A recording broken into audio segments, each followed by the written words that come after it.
በዚህ ዘመን አሁን ባለንበት ዘመን የሰው ልጅ እንደ ከብት የሚታረድበት ማንነቱ ተመርጦ ከየት መጣህ ተብሎ ዘርህን አጠፋለሁ ተብሎ አንገቱን እንደ ከብት እያረዱ የሚጣልበት ዘመን ላይ ደርሰናል።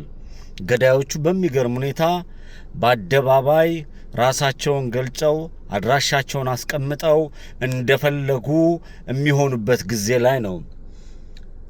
የሟች ወገን የምትለው ወይም ደግሞ ተገዳዩ ምንም እንዳልተፈጸመበት፣ ምንም እንዳልተከናወነበት፣ ምንም ነገር በላዩ ላይ እንደሌለ እንዳላየ አይቶ ዝም የሚል በምን ማደንዘዣ እንደሆነ አላቅም ግፉን ወደ ጎን በማድረግ የወገኖቹን ስቃይና የወገኖቹን መከራ በዝምታ ያልፈዋል። የሚያሳዝነኝም እሱ ነው። በጣም የሚያሳዝነኝ ብለኔ እንደ ተአምር የሚያሳዝነኝ የገዳዮቹስ አንዴ በቃ ኦሬዲ ሞተዋል። በቃ ገዳዮቹ በገንዘብ ተከፍሏቸው በለኝ አላማ ለማሳካት ይሁን ምንም ኦሬዲ እኔ ገዳዮቹ የሞቱ ሰዎች ናቸው።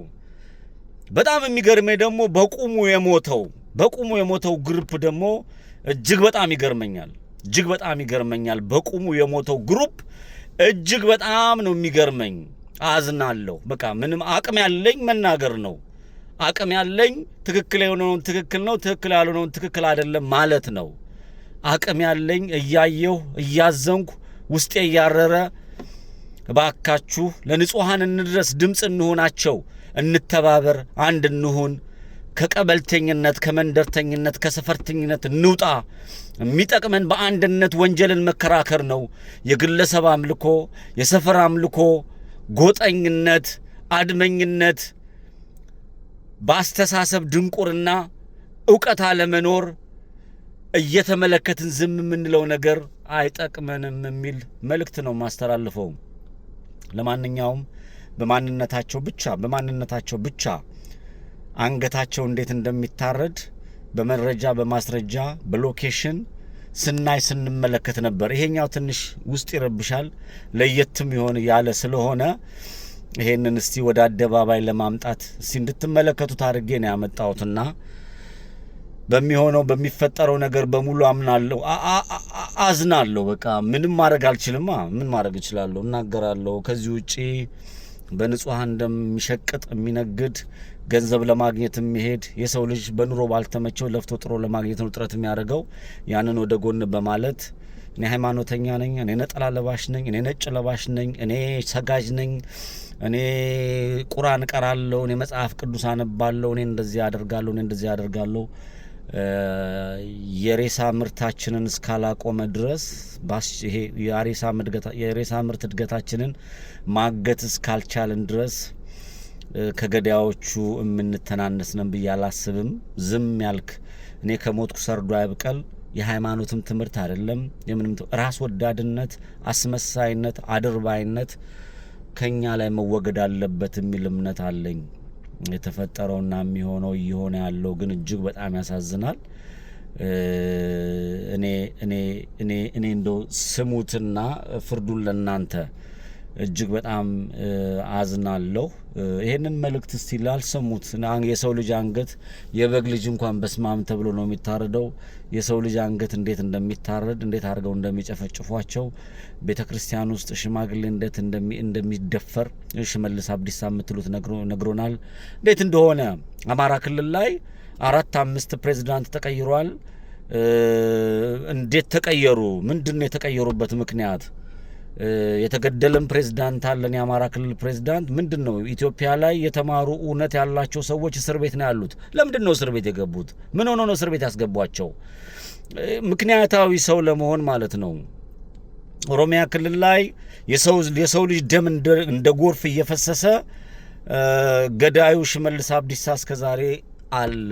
ለአብይ አህመድ ኢትዮጵያውያንን በድሮን እየቀጠቀጠ ትግራይን በለው ምን በለው እኔ አሁን ትላንትና የትግራይ ሰዎች አደባባይ ሰልፍ ወጡ። አብይ አህመድን ደግፈው ህወሓት ምናምን ገዳዮች ናቸው። አብይ አህመድም ገዳይ ነው፣ ደብረጽዮንም ገዳይ ነው። በፋኖ መሪ ላይ ተቀመጥን የሚሉት ጥምዶ ጠመዶ ምናምን የሚሉትም የራሳቸው ጉዳይ እዛ እነሱን አይመለከ ማቃቸውም አይደሉም። ከነዚህ ከግሩፕ ውስጥ ገዳይ ናቸው። እኔ ለእውነተኛ ብለው የቆሙ ምድር ላይ ዋጋ የሚከፍሉ ህዝባቸውን የሚያውቁ የህዝባቸውን መከራ የተረዱ የፋኖ አመራሮችን የፋኖ ወጣቶችን ለእውነት ዋጋ እየከፈሉ እየሞቱ ያሉ ዋጋ ከፍሎ ያለፉት ጋር ነኝ እንጂ ይሄ እኔ ሶሻል ሚዲያ ላይ እንደኔ ምላስ ያለው እንደኔ የሚናገር እንደኔ ሐሳቡን የሚሰጥ ክፋትና ተንኮል ልጠቀም ብል ምን ያህል ርቀት መሄድ እንደምችል አውቀዋለሁ። እግዚአብሔር ያንን ከኔ ጋር አልሰፋውም። እግዚአብሔር ያንን አላረገም። ክፋትና ተንኮል እንሰራለን የምትሉ እኛ ጌም ተጫውተን ዶላር እንሰበስባለን የምትሉ እኛ ስማርቶች ነን በቃ ከኛ በላይ ስማርት የለም ብላችሁ በአደባባይ ላይ የምታረጉት የምትመለከቱትን የምትፈጽሙትን ነገር በሙሉ እመለከታለሁ።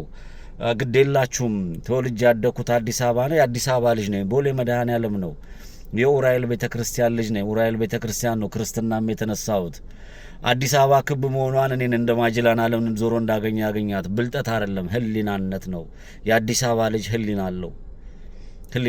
ጥቂት ብቻ ወሮ በሎች ይኖራሉ በየአካባቢው በየክፍለ ሀገሩ። አሁን ወጥተው ደግሞ ስለ ማርያም ብለው ስለ ማርያም ሳይሆን ምግብ ዘርግተው እያበሰሉ ጊፍት የሚለምኑ ምናምኖች ተፈጥረዋል። ያ የሶሻል ሚዲያው አካያር ነው።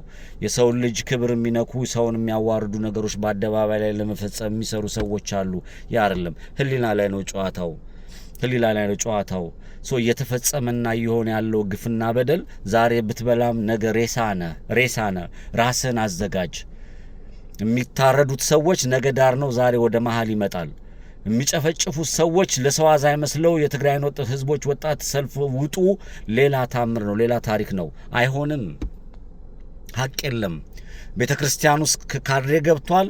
በየመንደሩ በየኮሚኒቲው በየአካባቢው ካድሬ ገብቷል። የእውነት ሰዎች እየጠፉ ነው። የእውነት ሰዎች ዋጋ እየከፈሉ እያለቁ ነው። ጦርነት ከየአካባቢው ይቀሰቀሳል። ንጹሃን ይጨፈጨፋሉ። ሴቶች ይደፈራሉ። ህፃናት ይገደላሉ። እርጉዝ ሆዷ ይቀደዳል። ካህናት ይደፈራሉ። መስጊድ ውስጥ መጸዳዳት ይቻላል። ቤተ ክርስቲያን ውስጥ መጸዳዳት ይቻላል። የዚህ ዘመን የኔ ትውልድ ተጠያቂ ነው። ይሄ ትውልድ ሆዳም ሆኗል፣ አድርባይ ሆኗል፣ አስመሳይ ሆኗል፣ ሸቃይ ሆኗል። የሚፈልገውን ለማግኘት የሰዎችን ክብርና የራሱን ክብር ስብዕናውን የሸጠ ትውልድ መጥቷል። እንደፈለኩ ስናገር እኔ እንደፈለኩ ሲሆን በሰው አትሊስት በሰው ልጆች ላይ ለመሸቀጥና ለመነገድ አላስብም። ስለ ኃጢአቴና ስለ ክፋቴ የምከፍለውን ዋጋ ከፍላለሁ። የምነጋገረው አካል አለ። ስለዛ አትሊስት ግን የሰው ልጆች ደም አፍስሼ ገንዘብ ለማግኘት አልሰራም። ማንም አውቆኝ ማንም እንዲከተለኝ አልፈልግም። እውነቷን ያዟት።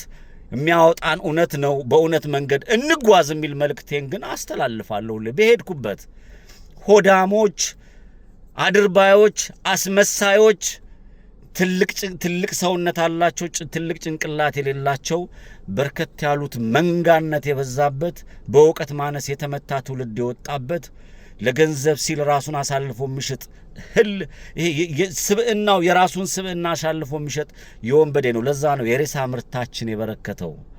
ሀገር ሰላም አይደለም። ሶሻል ሚዲያ ላይ በጥቂት መንጋ የሚነዳ ሆኗል። ራሱን ማስከበር ትውልድ ወጥቷል። እያንዳንዱ ከአንደበት የሚወጣው ቃል ስናገረው ያመኛል። እውነት ስላለ ማለት ነው። አሁንም አልመሸም።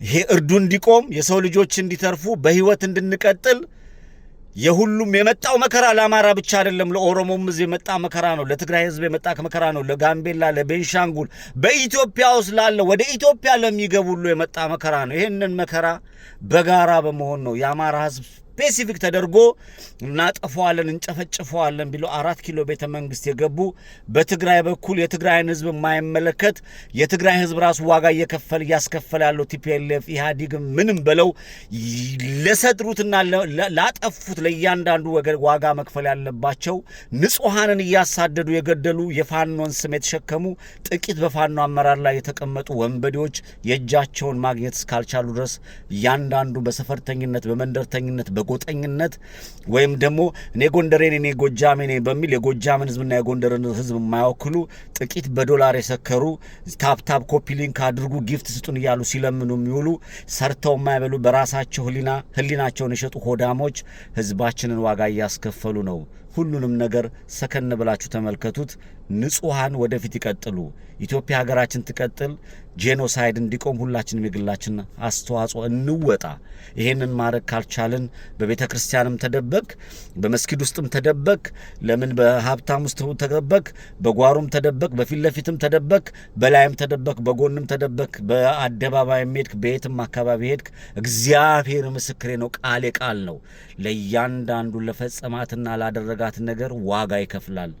በራሱ ባይከፍል በቤተሰቦቹ ይከፍላል፣ በቤተሰቦቹ ባይከፍል በአንዱ ይከፍላል፣ ራሱንም እግዚአብሔር ያስከፍለዋል። ያቺ ኢትዮጵያ ዋጋ ታስከፍላለች። አንደበቴ እንዳመጣልኝ አላወራም፣ የተመለከትኩትና ያየሁትን ነው። በአጠቃላይ እየሆነ ያለው ነገር የማጭበርበሪያ መንገድ ሩቅ የሚወስደን አይደለም። እየሆነ ያለው ነገር ኖርማል አይደለም። እናስብ። አትሊስት የሰዎች ልጆች መታረድ እናስቁም፣ ሬሳ ማምረታችንን እናስቁም፣ አጭበርባሪዎችን እናስቁም። ኢትዮጵያ ለዘላለም ትኑር። ንጹሃን ያሸንፋሉ። ድል ለእውነተኞች።